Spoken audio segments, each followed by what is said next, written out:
Hello student, last video we start a new chapter number 3rd, Electoral Politics of class 9th SST Civics part.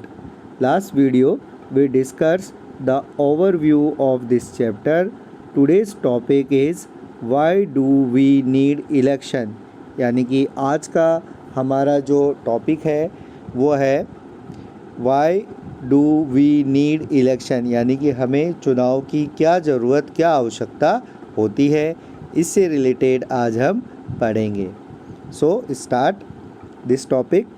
Election take place regularly in any democracy. अगर हम देखें जो democracy है, जो लोकतंत्र है, लोकतंत्र में रेगुलर यानी कि जो लगातार जो चुनाव हैं वो बहुत ज़्यादा ज़रूरी होते हैं, उनका एक महत्वपूर्ण स्थान माना जाता है। There are more than 100 countries in the world in which election take place to choice people's representative. अगर हम देखें तो जो पूरे विश्व में लगभग 100 से ज़्यादा ऐसे जो देश हैं जिनमें इलेक्शन के द्वारा यानी कि चुनाव के द्वारा लोग अपने रिप्रेजेंटेटिव यानी प्रतिनिधियों का चुनाव करते हैं, जो उनकी तरफ से जो नियम और कायदों को नियम बनाने का काम करते हैं। We also read the election are hold in many countries there are not democratic. हमने ये भी देखा है कि कई जो डेमोक्रेटिक कंट्रीज़ नहीं है, यानी कि जो गैर लोकतांत्रिक देश हैं जहाँ पे लोकतंत्र नहीं है, वहाँ पर भी जो इलेक्शन होते हैं यानी कि चुनाव कराए जाते हैं। But why do we need election, पर सबसे जो हमारे मन में जो प्रश्न उठता है कि हमें ये जो इलेक्शन है, चुनाव की आवश्यकता क्यों होती है, क्यों हमें इस चीज़ की आवश्यकता होती है। तो let us try to imagine a democratic without election. अगर हम सोचें कि जो एक डेमोक्रेसी है यानी जो एक लोकतंत्र है, अगर वहाँ पर इलेक्शन नहीं हो तो किस तरीके की व्यवस्था हमें देखने को मिलती है। अगर हम इसके बारे में सोचें तो हम देखेंगे कि a rule of the people is possible without any election if all the people can sit together every day and take all the decisions. अगर हम देखें कि अगर इलेक्शन नहीं हो तो जो लोकतंत्र है, लोकतंत्र में जो पूरी शक्ति होती है वो जो लोग होते हैं, जो जनता होती है उसके पास होती है, और उनको अगर किसी चीज़ के ऊपर कोई नियम बनाना है, कोई डिसीजन यानी किसी चीज़ का कोई निर्णय लेना है, तो उनको सभी लोगों को रोज़ एकत्रित होना पड़ेगा और जब जाकर वो कोई डिसीजन ले पाएंगे।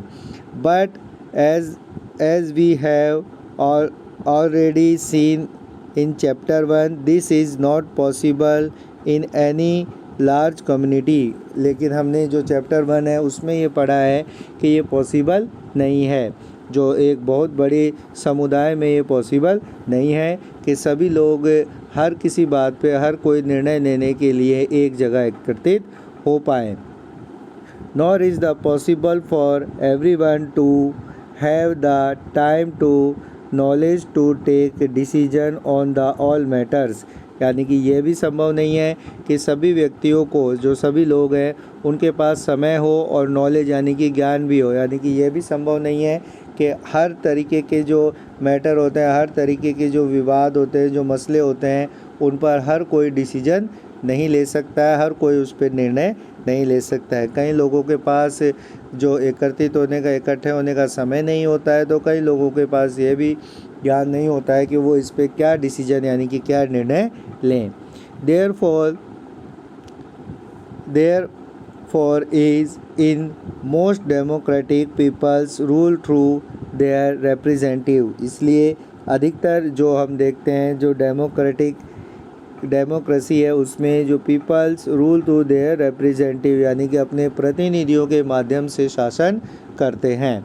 जो लोकतंत्र होता है, अधिकांश जो लोकतंत्र है उसमें लोग जो अपने प्रतिनिधि रिप्रेजेंटेटिव के माध्यम से शासन करते हैं।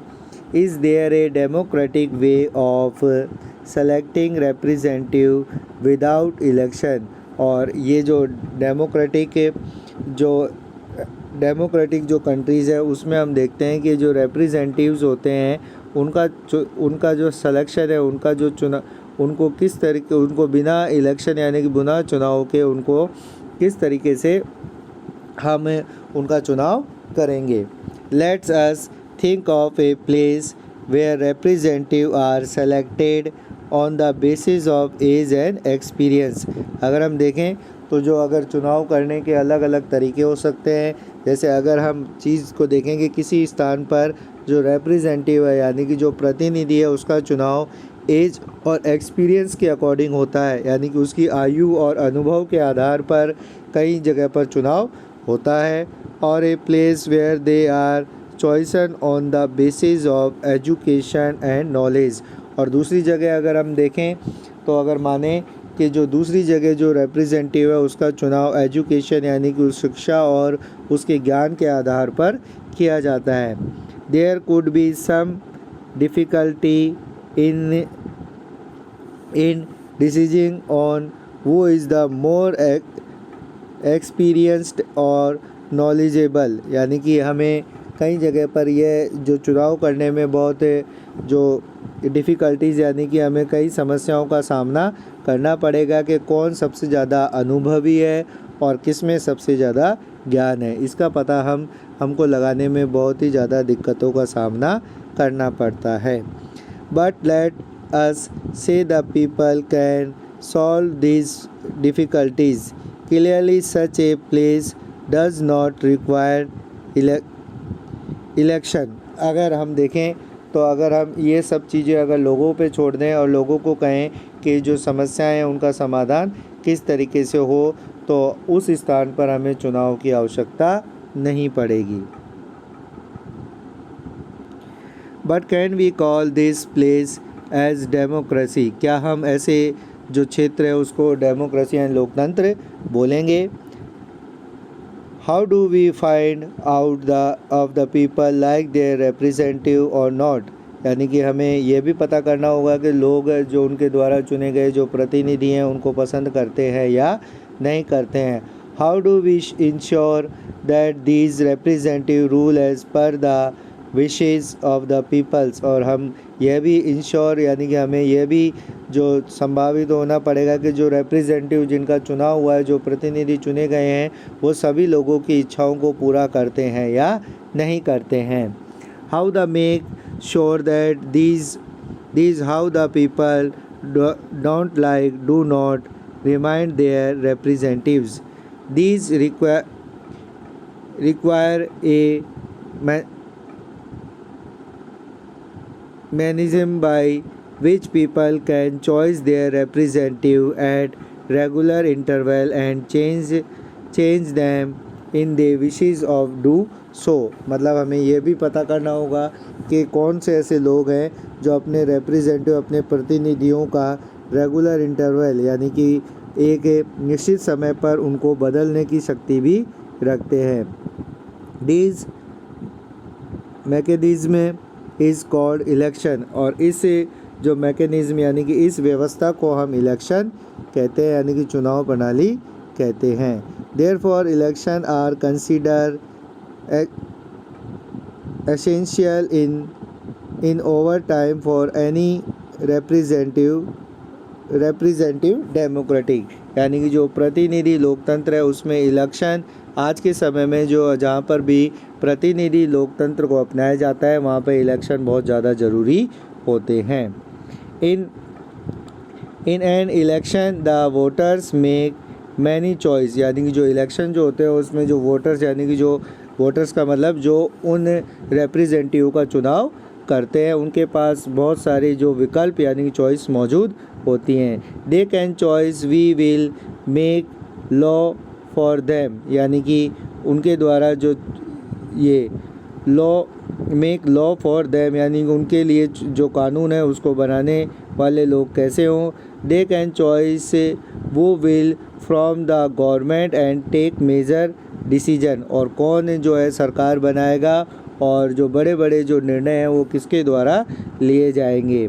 They can choice the party वो politics will guide the government and law making, वह कौन सी जो दल होंगे जो सरकार को बनाएगी और लॉ मेकिंग यानी कानून बनाने का काम करेंगी। इन सभी चीज़ों